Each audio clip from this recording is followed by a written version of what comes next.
We're going to look now at volume building. As we graduate someone through that, we would call it progressive interval thresholds. Progressive interval threshold tells us that because we can't work on everything at once, we have to have an understanding of what we need to work at with one discipline. And then when we hit that threshold, we can keep it there and hold it there and do a different protocol that enables us to maintain that threshold. Then we'll work at another discipline and then get that to a certain point. As all your disciplines come up to the same threshold, then we'll move one at a time once again. And we'll keep creeping that up until we're as prepared as we can be in the lead up to selection. This process may take a very long time. It may take 4 years, depending on your level of fitness, and that will be indicated by a GOC standards test. Things like volume, incredibly important that we understand that selection itself is 3 weeks of medium intensity training or movement, where we will be expected to perform to certain standards. And then we need to perform in those standards when it's actually required. An indicator of our ability to tolerate the volume is our ability to create bandwidth to think, to problem solve, to communicate effectively, to read the play, to understand the game. So if the volume is too high, it actually impinges on our ability to, one, contribute to the team in terms of communication and teamwork, but also impinges our ability to problem solve, which is absolutely critical, and our ability to take on information, which affects our trainability. So if we look at selection, you're expected to be very resilient, mentally tough, fit to the minimum standards that they require. Then you're expected to be a good follower, a good leader, and a good teammate. Then you need to understand that the trainability aspect is critical because they need to know that I'm going to be able to learn the information that they're going to give us should I pass this course in the time period that they have so that we can go on to the next course after that. When I take on that information, I need to be able to assimilate it, I need to be able to process it, I need to be able to retain it, then I need to be able to replicate that information, replicate that skill set under duress to the standard that they require. To do that, I need to increase my volume. I need to increase my ability to take on as much work as possible, both mental and physical work, so that I can perform in both areas to a high standard. The other aspect about this is postural control. So strength is critical for this, the ability to carry large and heavy weights, mostly non-ergonomic weights, in addition to our pack and our webbing and our weapon. And being able to do that and organize ourselves, organize our spine, posture, hips, shoulders, and our gait to ensure that we can continue to do this day in, day out for up to 21 days at some pretty heavy weights. And do this as part of a team, still be able to communicate, still be able to problem solve, still be able to see and notice or to take advantage of opportunities or being able to observe. The other thing we need you to look at is where you're able to attain positive splits. So you're able to actually self-pace. What usually happens on a barrier test, for example, is guys will run their own race in training and they have their own preparation in training. But then what happens is they actually forget all their preparation, their planning, because someone else has sprinted off the line ahead of them and they think that they've got to keep up with them. They don't run their own race. They don't run in their own pace, knowing what they can achieve under that pace. They lose confidence in their ability because everyone's taken off. So we need to understand that positive splits throughout this whole process enables us to either maintain or improve our time, weight, duration, whatever it is. Because if we go too hard too early, it's going to be much more difficult to be able to achieve the standard in the required time. I need to be able to perform day in, day out. I need to be able to pace myself over 21 days so I give maximum output that I can, that is sustainable. Last thing is the pace, reps and weights, etc. There's absolute numbers for this. During selection, if I'm a 60 kilo guy, then I need to understand that there's certain weights that are relevant to making me more able to contribute in that environment. So if I can't hit specific weights, for example, 2 Wardic Jerry's weigh 20 kilos each. And if I'm carrying a 40 kilo pack, a 12 kilo webbing and a weapon of 4 kilos, those are absolute weights. Those are known quantities. If I can't hit those known quantities, then I'm not prepared for selection. So we have to increase your tolerance to that amount of weight or your ability to lift and move that weight in the required time over the required distance. And these are absolute numbers. There's no negotiation on these numbers.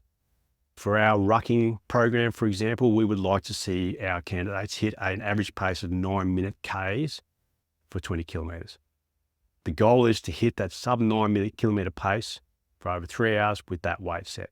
Now that is a standard pace, distance, etc. that we know that if you get that number and you exceed the standard on that, then you're more likely to be able to hit that standard when you're pre-fatigued on selection.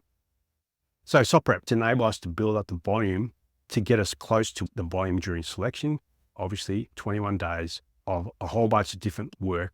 We're basically going to be on your feet for most of that time. So we're trying to replicate that whilst we're trying to focus on key disciplines to get better where we're weak. So let's look at an ideal week for our SOFPREP program, looking at the operator read program. We have 6 a.m. and 5 p.m. sessions in a standard training week. Typical of the battle ready programs, we have 2 hours training per session, up to 3 sessions per day, up to 6 days per week. So we have a 6-day on and 1 day off. We're breaking up our day into an AM session and 2 PM sessions with maybe up to 2 hours of rest in between each one. This is because if you look at that level of volume, we're getting much closer to what is specified during selection. What we're working towards is our test week where it's up to 3 sessions a day, and there's a number of different disciplines that we cover, and there's a number of different paces, times, weights, etc. that we need to hit to give us a good indication that we're actually going to be prepared for selection.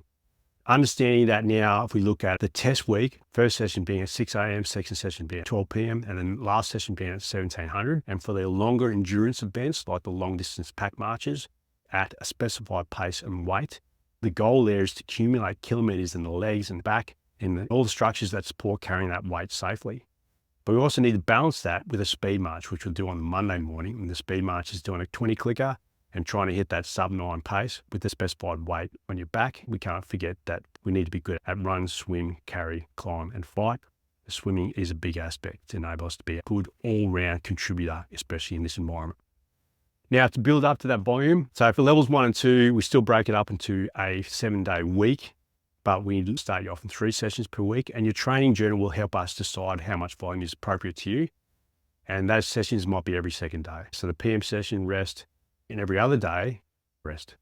In those AM sessions, we're looking at a specific program that is designed for your level. In those workouts, all the volume and intensity is carefully measured to ensure that the dose is appropriate for where you are. So it's obviously ramping up over the period of the cycle, could be a 4-week cycle or a 6-week cycle, to peak on the second last week, and then gives you a deload week for that last week. So this is a typical program for level 1 and 2. We look at now level 2 or 3, got a 5 sessions per week cycle. And this may be in the format of 3 days on, 1 day off, 2 days on, 1 day off. And obviously you have 2 days scheduled in there for rest. So this is doing a similar amount of volume as you would do during the level 1 and 2 program, but now we're increasing the number of times we do that daily volume. So we're slowly increasing your ability to work up towards a 6.5 day week. Depending on where you're at, we might do 3 days per week. Instead of doing 5 sessions per week, we might work you up now to doing 3 days per week, which is 2 sessions per day. So we still have the 3 AM sessions, but now we include 3 PM sessions, which takes us out to 3 days per week. So we've got day on, day off, day on, day off. Now, this is typical level 3 programs, and most of the members here at our gym are either level 3 and above, but they're actually doing more volume than this.